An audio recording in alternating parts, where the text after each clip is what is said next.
ॐ नमः श्रीयतिराजाय विवेकानन्दशूरये सच्चित्सुखस्वरूपाय स्वामिने तापहारिणे। আমরা স্বামী বিবেকানন্দের জ্ঞানযোগ থেকে আলোচনা করছি। সেই আলোচনার আজকের যে বিশেষ আলোচনা প্রসঙ্গ সেটি ব্রহ্ম ও জগৎ। অনন্ত ব্রহ্ম যিনি, তিনি সসীম হইল কিরূপে অদ্বৈত বেদান্তের এই বিরাট ধারণা করা অতি কঠিন বিষয়টি। এই প্রশ্ন মানুষ পুনঃ পুনঃ জিজ্ঞাসা করিবে, কিন্তু এই প্রশ্ন চিরকাল থাকিবে। যিনি অনন্ত অসীম, তিনি সসীম হইলেন কিরূপে? আমি এখন এই প্রশ্নটি লইয়া আলোচনা করিব। ভালো করিয়া বুঝাইবার জন্য একটা চিত্রের সাহায্যে স্বামীজি আলোচনা করেছেন, সেটি আমরা বর্ণনা করব। ব্রহ্ম জগৎ হইয়াছেন। এখানে জগৎ অর্থে শুধু জড়জগৎ নহে, সূক্ষ্ম জগৎ, আধ্যাত্মিক জগৎও তাহার সঙ্গে সঙ্গে বুঝিতে হইবে। স্বর্গ নরক এক কথায় যাহা কিছু আছে জগৎ অর্থে, সে সবই বুঝিতে হইবে।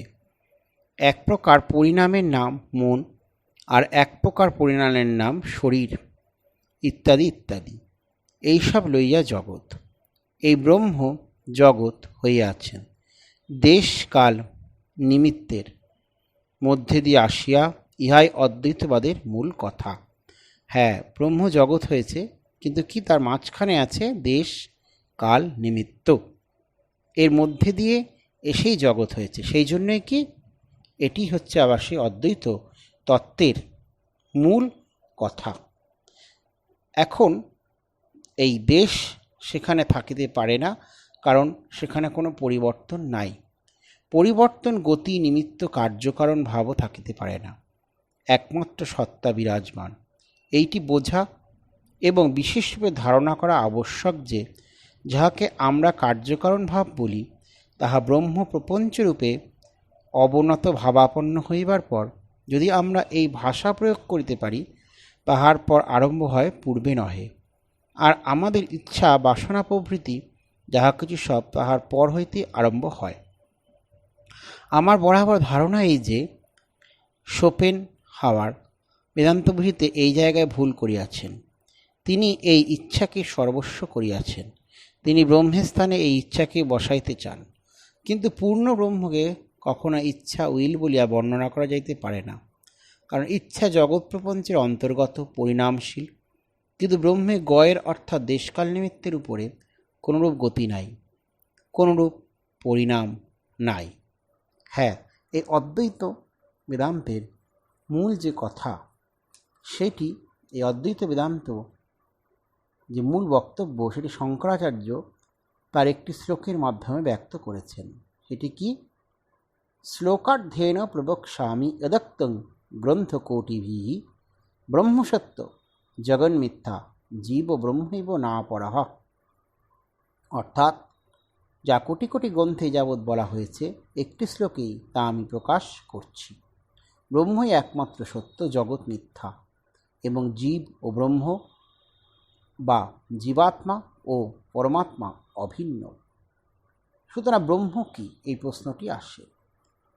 সেখানে কি এই বৃহৎ ধাতুর সঙ্গে মন প্রত্যয় যোগ করে ব্রহ্ম এই শব্দটি হয়। বৃহ মন, ব্রহ্ম। বৃহ অর্থে ব্যাপক, আর মন অর্থে অতিশয়। তাহলে ব্রহ্ম কথাটির মানে হয় যা ব্যাপকতম বা মহত্তম, জীব জগতের পরম তত্ত্ব। এখানে শঙ্করাচার্য কী করেছিলেন? তিনি ন্যায়ের যে স্বতঃসিদ্ধ নিয়ম, সেটি নিয়েছিলেন এবং ব্রহ্মবাদ বা আত্মতত্ত্ব তিনি তার দিয়ে গঠন করেছিলেন। এবং সেখানে কি দুটি নিয়মকে তিনি প্রাধান্য দিতেন। এক তাদাত্ম্য নিয়ম, ল অফ আইডেন্টিটি, আর একটি কি বিরোধ বাধক নিয়ম, ল অফ কন্ট্রাডিকশন। এখন প্রশ্ন, এই পরতত্ত্ব বা সত্য যা, তা সর্বদাই কি তাই? আর দ্বিতীয় নিয়ম অনুসারে সৎ সৎ একসঙ্গে অবস্থান করতে পারে না। সৎ তা কখনোই অসৎ সত্যের অবস্থান্তর নেই। পরমতত্ত্বের মধ্যে কোনো বিরোধিতা নেই, কোনো ভেদও নেই। ব্রহ্ম বা আত্মা নির্বিকার, নির্বিরোধ, ভেদরহিত। ব্রহ্ম আত্মাই পরমতত্ত্ব, চরম সত্য। বিষয়গতভাবে যা ব্রহ্ম, বিষয়গতভাবে তাই আত্মা। বহির্জগতের বিভিন্নতার মধ্যে যা অনুবর্তমান অর্থাৎ সাধারণভাবে থাকে তাই ব্রহ্ম, আর মনোজগতের বিভিন্ন অবস্থায় যা অনুবর্তমান তাই আত্মা। সুতরাং এই যে ব্রহ্মের যে চিন্তা, সেটি এরূপ যে বহির্জগতে নানা বিষয়ে অনুবর্তমান এই সচ্চিৎ আনন্দে শুদ্ধ বিষয় বা ব্রহ্ম, ব্রহ্ম সচ্চিদানন্দ। হ্যাঁ, এই সেই সচ্চিদানন্দ ব্রহ্মের চিন্তা। এখন এই সচ্চিদানন্দ ব্রহ্মের যে চিন্তা, এটি কিন্তু ব্রহ্মের গুণ নয়, এটি হচ্ছে কি ব্রহ্ম স্বরূপ। এটি আমাদের মাথায় রাখতে হবে। তাহলে কি সৎ বলতে বোঝায় ব্রহ্ম সৎস্বরূপ বা সনাতন সত্তা? তারপরে কি ব্রহ্ম চিৎ বলতে বোঝায় ব্রহ্ম চৈতন্য স্বরূপ, জ্ঞান স্বরূপ? ব্রহ্ম আনন্দ বলতে বোঝায় ব্রহ্ম আনন্দ স্বরূপ। এই সৎ চিৎ আনন্দ তিনটি শব্দ সংযুক্ত হচ্ছে। আর কি অভাবেরও সূচক আর অভাবের সূচক রূপের ব্রহ্মের স্বরূপ প্রকাশ করে। সৎ অর্থে অসৎ নয়, চিৎ অর্থে অচিৎ জড় নয়, এবং আনন্দ অর্থে দুঃখ স্বরূপ নয়। নেতি নেতিভাবে অর্থাৎ ব্রহ্ম এই নয়, ব্রহ্ম ওই নয়, এইভাবে কেবল ব্রহ্মের স্বরূপ উপলব্ধি করা যায়।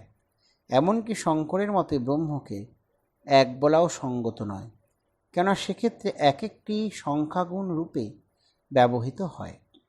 এই জন্যই শঙ্কর ব্রহ্মকে এক না বলে অদ্বয় বা অদ্বৈত বলেছেন। ব্রহ্ম দুই নয় এমন নঞ্চক্ষক বাক্যের দ্বারাই ব্রহ্মের স্বরূপ উপলব্ধি করা যায়। উপনিষদে এই কারণে ব্রহ্মকে বলা হয়েছে নির্গুণ গুণী। আর এই নির্গুণ গুণীর ব্রহ্মই সাথে আমরা আলোচনা করছি। এখন দেখা যায় কি যে ব্রহ্মের কারণ কি, এটি যদি আমরা চিন্তা করি, সেখানে স্বামীজি কি বলছেন, তখন আমরা এই ভুল করি যে ব্রহ্মকে জগতের সামিল কোনো বস্তুর ন্যায় মনে করিয়া বসি। এই প্রশ্ন করিতে গেলেই আমাদিগকে অনুমান করিতে হইবে সেই ব্রহ্ম অন্য কিছুর অধীন, সেই নিরপেক্ষ ব্রহ্মসত্তা অন্য কিছুর দ্বারা বদ্ধ। অর্থাৎ ব্রহ্ম বা নিরপেক্ষ সত্তা শব্দটিকে আমরা জগতের ন্যায় মনে করিতেছি। পূর্বোক্ত রেখার উপরে তো আর দেশকাল নিমিত্ত নাই, কারণ উহা একম অদ্বিতীয়ম, মনের অতীত, যাহা কেবল নিজের অস্তিত্বে নিজে প্রকাশিত, যাহা একমাত্র একম অদ্বিতীয়ম, তাহার কোনো কারণ থাকিতে পারে না। যাহা মুক্ত স্বভাব স্বতন্ত্র, তাহার কোনো কারণ থাকিতে পারে না। যেহেতু তাহা হইলেই তিনি মুক্ত হইলেন না, বদ্ধ হইয়া গেলেন। যাহার ভিতর আপেক্ষিকতা আছে, তাহা কখনো মুক্ত স্বভাব হইতে পারে না। অতএব দেখিতেছ অনন্ত কেন শান্ত হইল? এই প্রশ্নেই ভ্রমাত্মক, উহা স্ববিরোধী। এইসব সূক্ষ্ম বিচার ছাড়িয়া দিয়া সহজভাবেও আমরা এ বিষয়ে বুঝাইতে পারি। মনে কর আমরা বুঝিলাম ব্রহ্ম কিরূপে জগৎ হইলেন, অনন্ত কিরূপে শান্ত হইলেন। তা হইলে ব্রহ্ম কি ব্রহ্মই থাকিবেন, অনন্তে কি অনন্তই থাকিবেন? তা হইলে তো অনন্ত ব্রহ্ম আপেক্ষিক হইয়া গেলেন। মোটামুটি আমরা জ্ঞান বলিতে কি বুঝি? যে কোনো বিষয় আমাদের মনের বিষয়ভূত হয়, অর্থাৎ মনের দ্বারা সীমাবদ্ধ হয়, তাহাই আমরা জানিতে পারি। হ্যাঁ, ঈশ্বর জ্ঞাত হইলে তাহার আর ঈশ্বরত্ব থাকে না, তিনি আমাদেরই মতো একজন, এই চেয়ারখানার মতো একটা জিনিস হইয়া গেলেন। তাহাকে জানা যায় না, তিনি সর্বদাই অজ্ঞেয়। তিনি আমাদের আত্মা সত্তা স্বরূপ, তিনিই প্রকৃত আমি। সেই আমি আমাদের এই আমির স্বরূপ। আমরা সেই আমির ভিতর দিয়া ছাড়া কিছুই জানিতে পারি না। সুতরাং সব কিছুই আমাদিগকে ব্রহ্মের ভিতর দিয়ে জানিতে হইবে। অতএব এই চেয়ারখানিকে জানিতে হইলে ব্রহ্মের মধ্যে দিয়া জানিতে হইবে। অতএব ব্রহ্ম চেয়ার অপেক্ষা আমাদের নিকটবর্তী হইলেন, তথাপি তিনি আমাদের নিকট হইতে অনেক দূরে রহিলেন। জ্ঞাত নহেন, অজ্ঞাতও নহেন, কিন্তু উভয় হইতেই অনন্তগুণ ঊর্ধ্বে তিনি তোমার আত্মস্বরূপ। হ্যাঁ, এই সেই ব্রহ্মতত্ত্ব আলোচনা হচ্ছে, তার জন্যই কি জগৎ চলছে, এইটি মাথায় রাখতে হবে। তিনিও তুমি আলাদা নও, এইটি হচ্ছে বিশেষত্ব। সমুদয় স্থিতি যাহা কিছু আমি দেখিয়াছি এবং যাহা কিছু আমি জানি, সবই আমার মনে অবস্থিত। ওই সকল বস্তুর ছাপ বা যদি যেন আমার অন্তরে রহিয়াছে। যখনই উহাদের বিষয়ে চিন্তা করিতে ইচ্ছা করি, উহাদিগকে জানিতে চাই, তখন প্রথমেই ওইগুলিকে বাহিরে প্রক্ষেপ করি।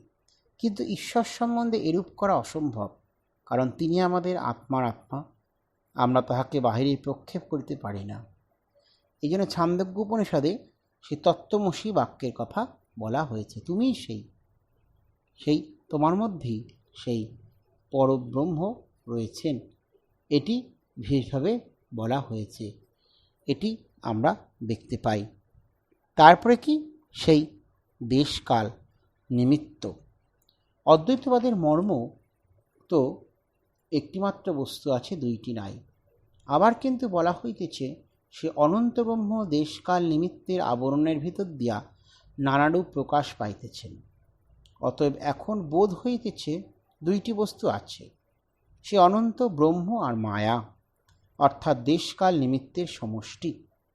আপাতত দুইটি বস্তু আছে, ইহাই যেন স্থির সিদ্ধান্ত বলিয়া মনে হইতেছে। অদ্বৈতবাদী ইহার উত্তরে বলেন, বাস্তবিক ইহাকে দুই বলা যায় না।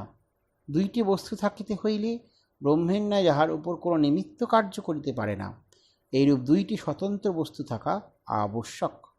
প্রথমত দেশকাল নিমিত্তে স্বতন্ত্র অস্তিত্ব আছে বলা যাইতে পারে না। আমাদের মনের প্রতি পরিবর্তনের সহিত কাল পরিবর্তিত হইতেছে, সুতরাং উহার স্বতন্ত্র অস্তিত্ব নাই। কখনো কখনো স্বপ্নে দেখা যায় যেন অনেক বৎসর জীবন ধারণ করিয়াছি, কখনো কখনো আবার বোধ হয় এক মুহূর্তের মধ্যে কয়েক মাস অতীত হইল। দেশ সম্বন্ধেও এইরূপ। আমরা দেশের স্বরূপ জানিতে পারি না, তথাপি উহার লক্ষণ নির্দিষ্ট করা অসম্ভব মনে হইলেও উহা যে রহিয়াছে তাহা অস্বীকার করিবার উপায় নাই। উহা আবার কোনো পদার্থ হইতে পৃথক হইয়া থাকিতে পারে না। নিমিত্ত কার্যকারণ ভাব সম্বন্ধেও এইরূপ। দেশকাল নিমিত্তের ভিতর এই একই বিশেষত্ব দেখিতেছি যে উহারা অন্যান্য বস্তু হইতে পৃথকভাবে অবস্থান করিতে পারে না। তোমরা শুদ্ধ দেশের বিষয় ভাবিতে চেষ্টা করো, যাহাতে কোনো বর্ণ নাই, যাহার সীমা নাই, চারিদিকের কোনো বস্তুর সহিত যাহার কোনো সংস্রব নাই। তুমি উহার বিষয় চিন্তাই করিতে পারিবে না। তোমাকে দেশের বিষয়ে চিন্তা করিতে হইলে দুইটি সীমার মধ্যস্থিত অথবা তিনটি বস্তুর মধ্যে অবস্থিত দেশের বিষয়ে চিন্তা করিতে হইবে। তবেই দেখা গেল দেশের অস্তিত্ব অন্য বস্তুর উপর নির্ভর করিতেছে। কাল সম্বন্ধ তদ্রূপ। শুদ্ধ কাল সম্বন্ধে তুমি কোনো ধারণা করিতে পারো না। কালের ধারণা করিতে হইলে তোমাকে একটি পূর্ববর্তী আরেকটি পরবর্তী ঘটনা লইতে হইবে এবং কালের ধারণা ওই দুইটিকে যোগ করিতে হইবে। দেশ যেমন বাইরের দুইটি বস্তুর উপর নির্ভর করিতেছে, কালও তেমনি দুইটি ঘটনার উপর নির্ভর করিতেছে। আর নিমিত্ত কার্যকারণভাবে ধারণা এই দেশকালের উপর নির্ভর করিতেছে। দেশকাল নিমিত্ত এই সবগুলির ভিতর বিশেষত্ব এই যে উহাদের স্বতন্ত্র সত্তা নাই। এই চেহারখানা বা বিড়ালটার এরূপ অস্তিত্ব আছে, উহার তাহাও নাই। ইহারা যেন সকল বস্তুর পিছনে ছায়ার মতো, তুমি কোনো মতে উহাদিগকে ধরিতে পারো না। উহাদের তো কোনো সত্তা নাই। আবার উহারা যে কিছুই নয় তাহাও বলিতে পারা যায় না, কারণ উহাদের ভিতর দিয়ে জগতে প্রকাশ হইতেছে। অতএব আমরা প্রথমত দেখিলাম এই দেশকাল নিমিত্তের সমষ্টি অস্তিত্ব নাই, উহারা একেবারে অসৎ অস্তিত্ব শূন্য নহে। দ্বিতীয়ত উহারা আবার একসময় একেবারে অন্তর্নিহিত হইয়া যায়। উদাহরণস্বরূপ সমুদ্রের উপর তরঙ্গ চিন্তা করো। তরঙ্গ অবশ্যই সমুদ্রের সহিত অভিন্ন, তথাপি আমরা মনে করি ইহা তরঙ্গ সমুদ্র হইতে পৃথক। এই পৃথক ভাবের কারণ কি? নাম ও রূপ। নাম অর্থাৎ সেই বস্তু সম্বন্ধে আমাদের মনে যে একটা ধারণা রহিয়াছে, আর রূপ অর্থাৎ আকার। হ্যাঁ, এই নাম রূপের জগৎ সেই হচ্ছে মায়া। উহা সর্বদাই আমাদের উন্নতির পথে বাধা দিতেছে, আর আমরা সর্বদাই উহাদের কবল হইতে নিজেদের মুক্ত করিতে চেষ্টা করিতেছি। আবার স্বামীজি এরই মধ্যে সেই ক্রমবিকাশবাদের কথাও এরপর আলোচনা করেছেন। সেখানে সেই কি একটি সংকোচন আর একটি প্রসারণ, এইটি ব্যাপার। কোনো শক্তি নিজেকে প্রকাশ করতে চেষ্টা করছে, আবার বাইরের ঘটনা তাকে বাধা দিচ্ছে, এটি দেখা যায়। আর কি নীতির অর্থ, এটি আলোচনা করছেন। ব্রহ্মভাবে চরম সুরে বাঁধিয়া নিজেকে শক্ত সবল করা, যাতে সসীম প্রকৃতি আর আমাদের উপর কর্তৃত্ব করতে না পারে। আমাদের দর্শনে ইহাই ব্যক্তিগত সিদ্ধান্ত। এমন এক সময় আসিবে যখন আমরা সর্বপ্রকার পরিবেশের উপর জয়লাভ করতে পারিব, কারণ প্রকৃতই সসীম। এই হচ্ছে সে প্রকৃতি সসীমত্ব, এটি স্বামীজি বিশেষভাবে আলোচনা করছেন। আকাশে উড়িয়া পক্ষী হইয়া মৎস্যটি জলে ও বায়ুতে কোনো পরিবর্তন সাধন করিল না। পরিবর্তন যাহা কিছু হইল, তাহা তাহার নিজের ভিতরে পরিবর্তন সর্বদাই নিজের ভিতরে হইয়া থাকে। এরূপে আমরা দেখিতে পাই, সমুদায় ক্রমবিকাশ ব্যাপারটিতে নিজের পরিবর্তনের ভিতর দিয়া প্রকৃতিকে জয় করা হইতেছে। এইরূপে নিজের উন্নতি সাধন করিয়া অশুভ জয় করিতে হয়।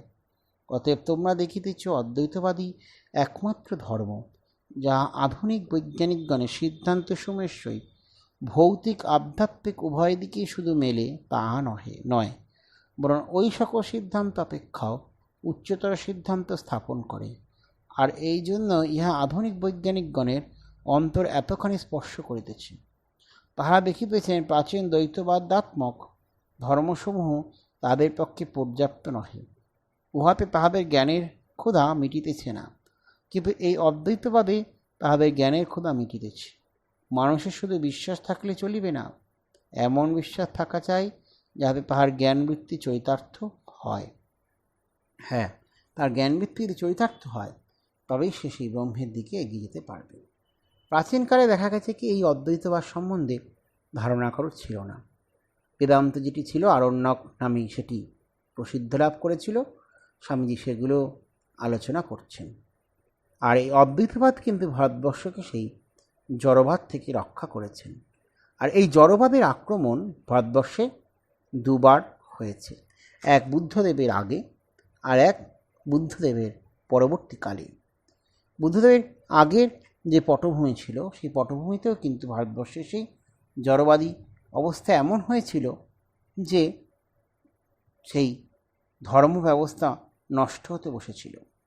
ঠিক একই রকমভাবে তখন বুদ্ধদেব সেখানে এসে সেই জড়বাদ থেকে রক্ষা করেছেন সেই ধর্ম ব্যবস্থাকে।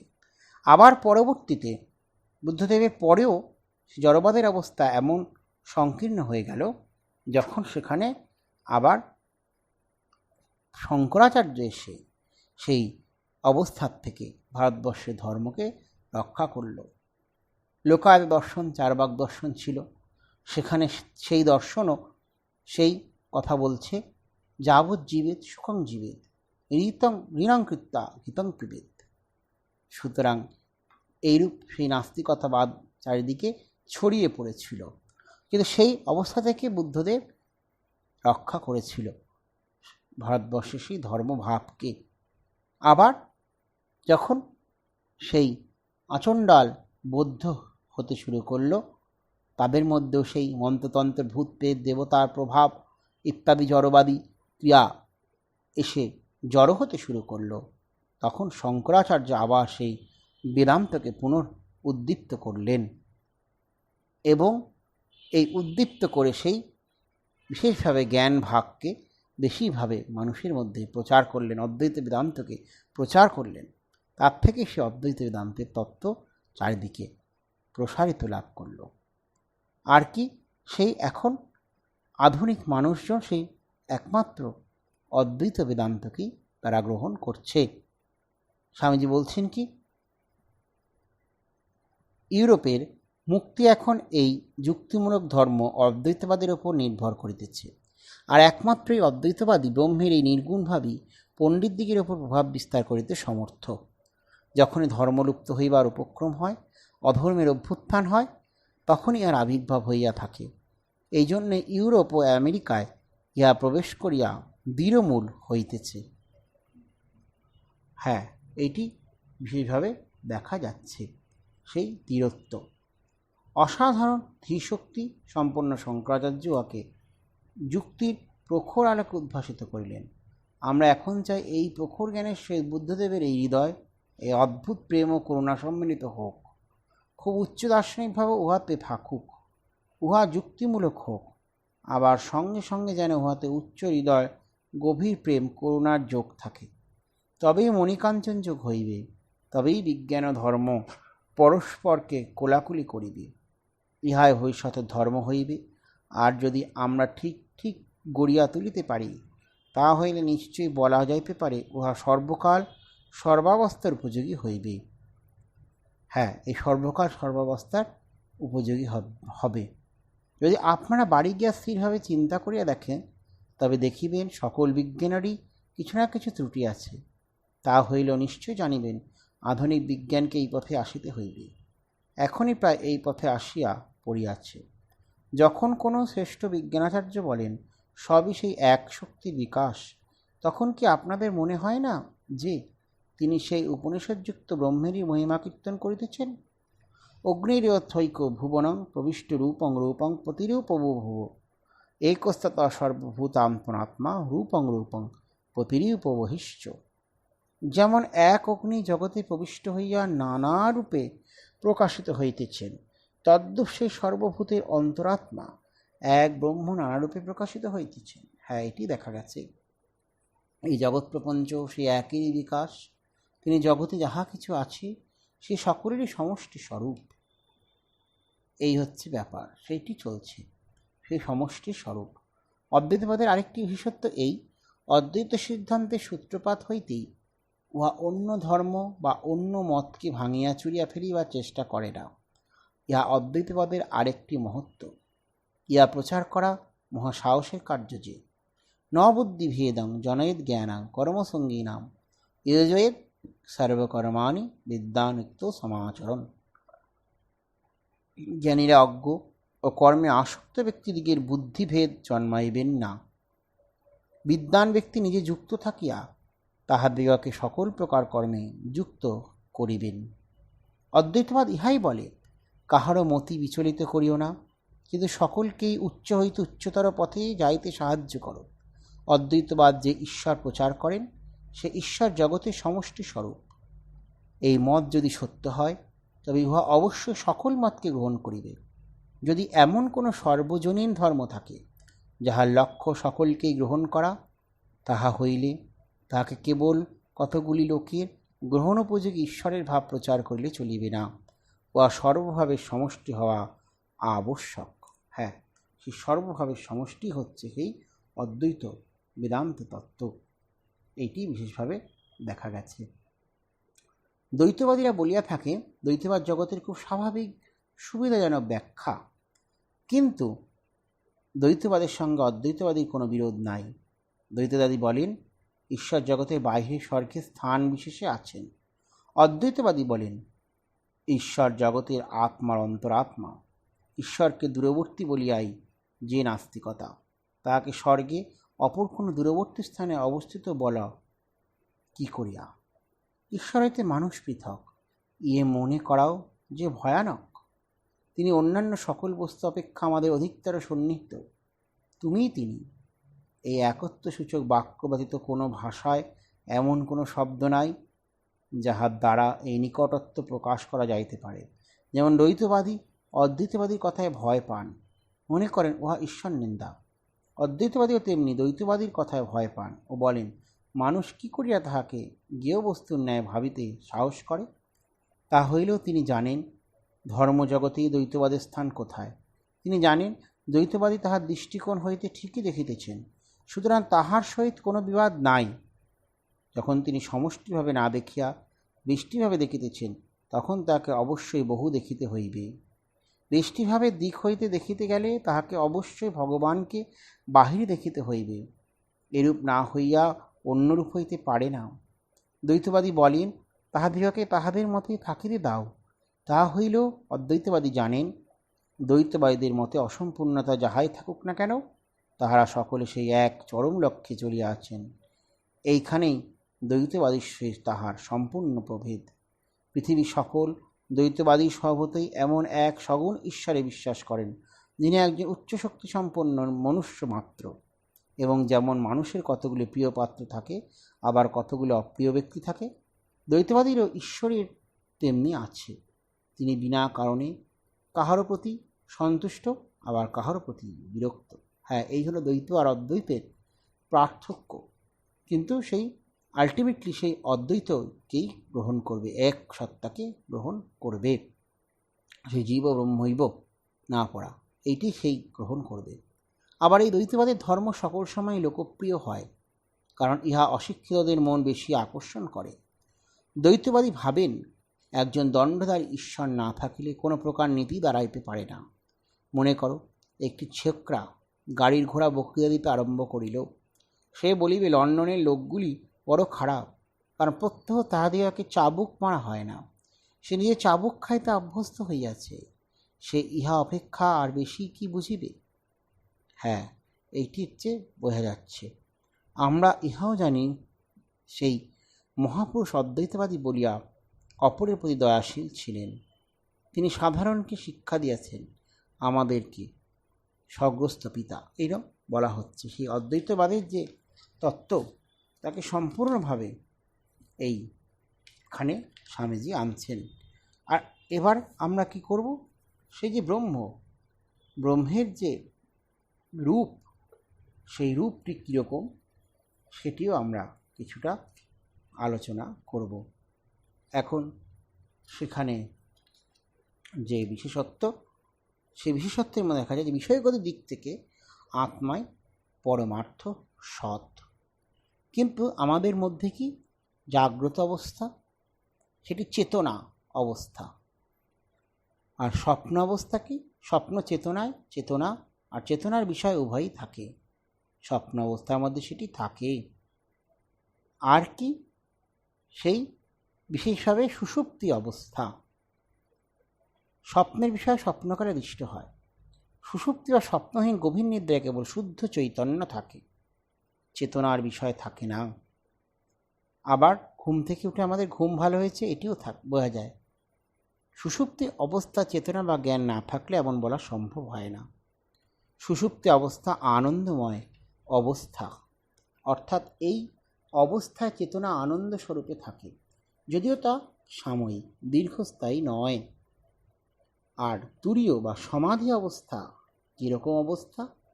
সাধক শুদ্ধ চৈতন্যকে দীর্ঘকাল ধরে পরিপূর্ণরূপে উপলব্ধি করেন। হ্যাঁ, এইটি হচ্ছে সেই শ্রেষ্ঠ অবস্থা, যার থেকে আমাদের সেই ব্রহ্ম একত্বভাব উপলব্ধি হতে পারে। জীবের এই চার অবস্থায় অনুবর্তমান শুদ্ধ চৈতন্যই হচ্ছে আত্মা।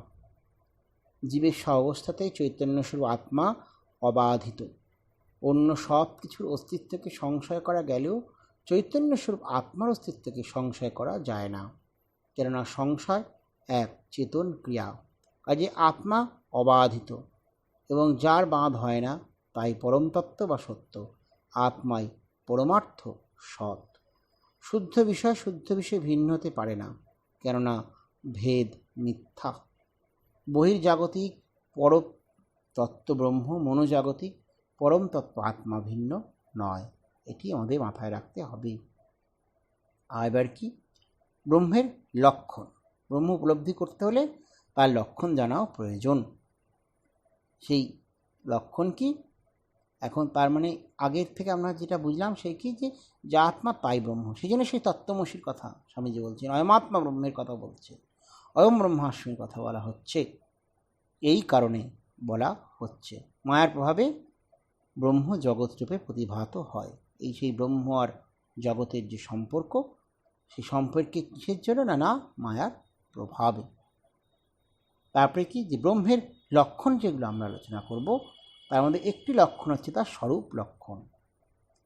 ব্রহ্মের স্বরূপে লক্ষণ, লক্ষণ ব্রহ্মের স্বরূপে প্রযোজ্য নয়। তাহলে কি? তটস্থ লক্ষণ। ব্রহ্ম নির্গুণ, নির্বিশেষ, নিষ্ক্রিয়, অদ্বয়, বিশুদ্ধ চৈতন্য মাত্র। সব ব্রহ্মের স্বরূপ লক্ষণ, কারণ এইসব কথার মাধ্যমে ব্রহ্মের স্বরূপ প্রকাশ পায়। এগুলি হচ্ছে কি সবকটা স্বরূপ লক্ষণ।